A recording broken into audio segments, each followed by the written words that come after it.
mani padme hum. Om mani padme hum. Om mani padme hum. Om mani padme hum. Om mani padme hum. Om mani padme hum.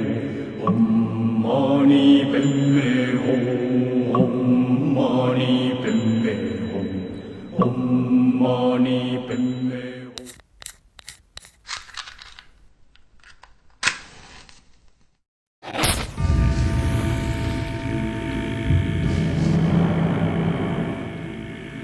What happens when one of the greatest discoveries in the history of archaeology is made not by an educated scholar, but by an illiterate vagrant? The answer?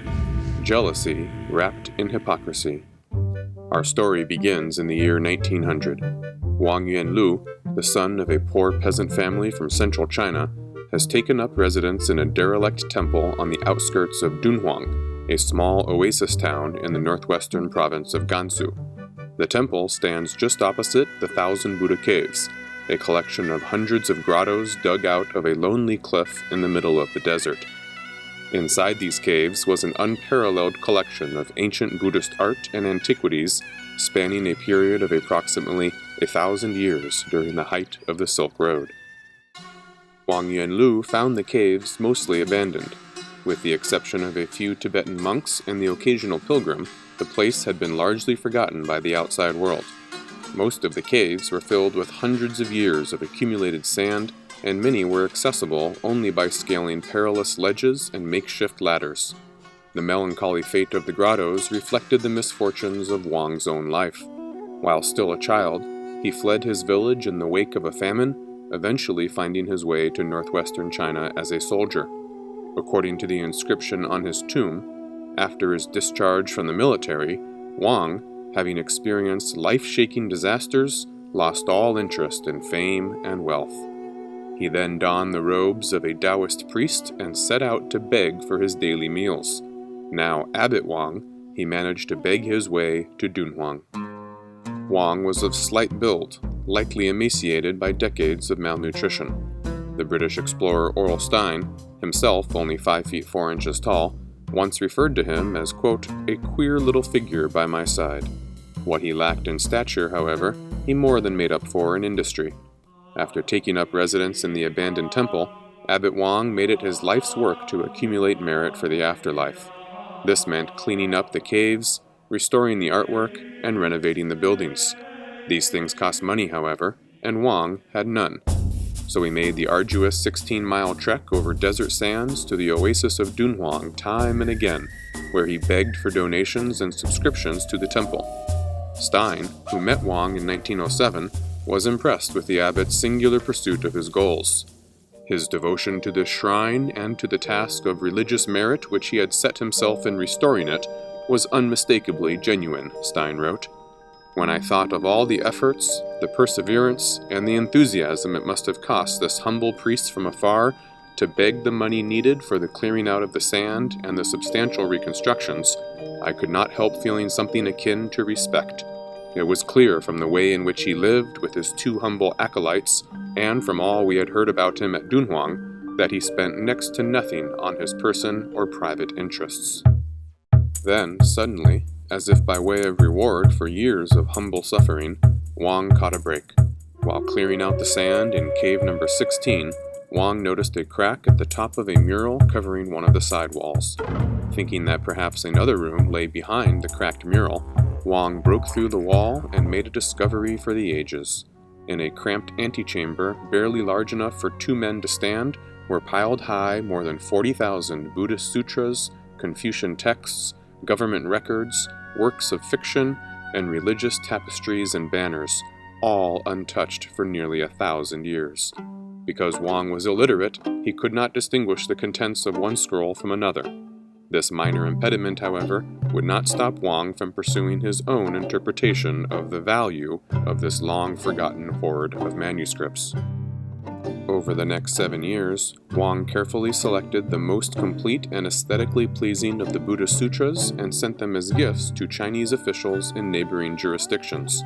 His hope was that these highly educated Confucian gentlemen would express their gratitude in the form of a donation for his restoration projects.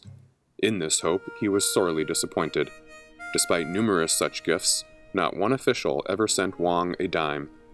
Nor was their curiosity piqued as to the source of these splendid sutras. Wang was careful not to reveal the true extent of the supply, leaving the Chinese officials to presume the existence of no more than a few hundred manuscripts, and those already dispersed. It was not until 1907 that Aurel Stein, in the midst of his second expedition along the Old Silk Road, decided to visit the Thousand Buddha Caves in person. Unlike the Chinese officials, Stein was determined to trace the manuscripts to their source. He found Abbot Wang to be, quote, extremely shy and nervous, with an occasional expression of cunning, which was far from encouraging. It was clear from the first that he would be a difficult person to handle. As a result, Stein mentally prepared himself for what he called, quote, a long and arduous siege. Stein, taking advantage of Wang's illiteracy, religious piety, and lack of other bidders, managed to secure the purchase of some 10,000 manuscripts for a sum which will, quote, make our friends at the British Museum chuckle, he later wrote.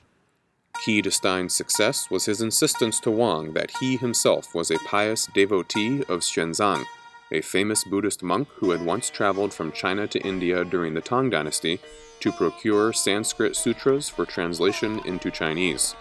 Stein, then a civil servant employee of the British Raj in India, told Wang that he was retracing Xuanzang's intellectual and spiritual footsteps in reverse. Fooled once, Wang would not be fooled again. The very next year, the French sinologist Paul Pelliot paid a visit to Dunhuang and opened negotiations for another 10,000 scrolls. Though Wang had ceded the first batch to Stein for a mere 200 silver taels, Pelliot was now forced to pay 500 taels. In a letter to a colleague back in France, Pelliot expressed his frustration at Wang's business acumen. Though we have already agreed in principle on the acquisition of the Sanskrit manuscripts, he wrote, there is no end to the haggling over price. When Stein returned again in 1914, he found that Wang, who remained, quote, the tough customer of before, now demanded 4 times the price per scroll of what he had paid 7 years earlier.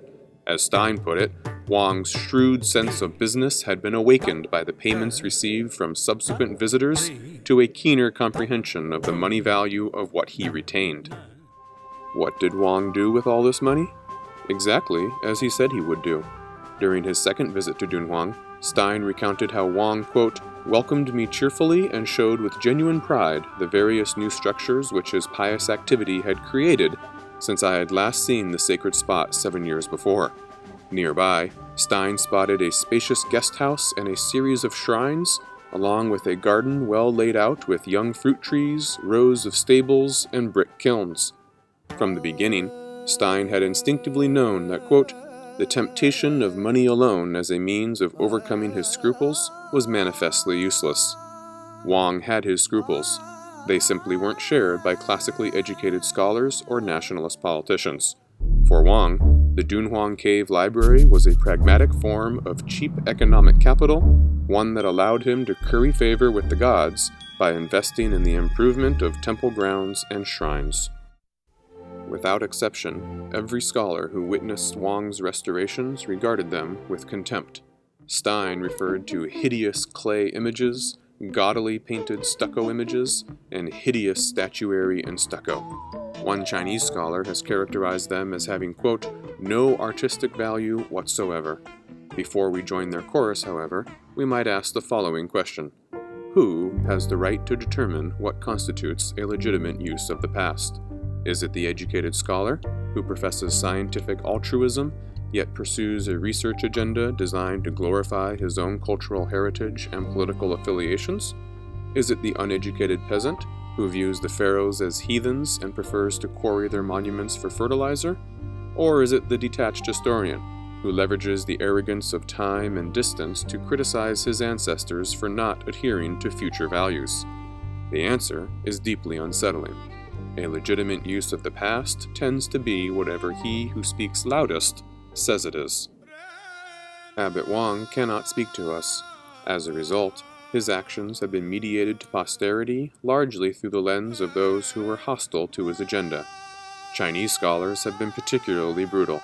One of the most eminent historians in Dunhuang studies has described Wang as, quote, "the one who will be remembered in history as the person who stole the Dunhuang treasures and sold them to foreigners.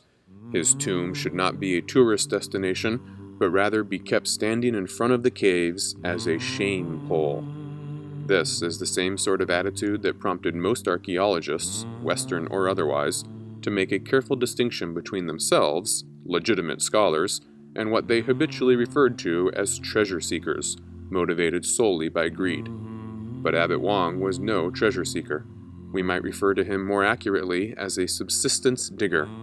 In other words, his interactions with the material goods of antiquity were motivated by a desire to maintain a basic level of subsistence amid living conditions that were far less privileged than those enjoyed by educated scholars. Scholars and politicians tend to speak far louder than subsistence diggers, but there is no objective reason to privilege the motivations of one over those of the other. There are only subjective ideologies which change over time. Abbot Wang was a shrewd businessman who got the better of everyone who visited his cave, Stein accepted. In 1910, the Chinese government in Beijing decided to haul away the remaining 20,000 manuscripts in his possession. Money that was earmarked for this transaction, however, was siphoned off by local officials before it ever reached Wang. In response, Wang succeeded in hiding away half of his remaining collection, with no one the wiser. These he proceeded to sell to future explorers from around the world, each of which was convinced that he had purchased the last of Wang's hoard at a suitably inflated price. They were all deceived. In the end, Wang financed continuous restorations to the Thousand Buddha caves well into the 1910s without any evidence that he ever indulged in a single worldly luxury. By the time of his death in 1931, Abbot Wang, by then over 80 years old, had almost certainly gained enough merit to enter the highest levels of the Taoist heavens. Abbot Wang was the most successful subsistence digger in history, the only one later deemed worthy of his own Wikipedia page. But even he could not hide from the mounting troubles of his day. Please join us next time as we explore Foreign Devils Be Gone in episode 16 of Indiana Jones in History. Mani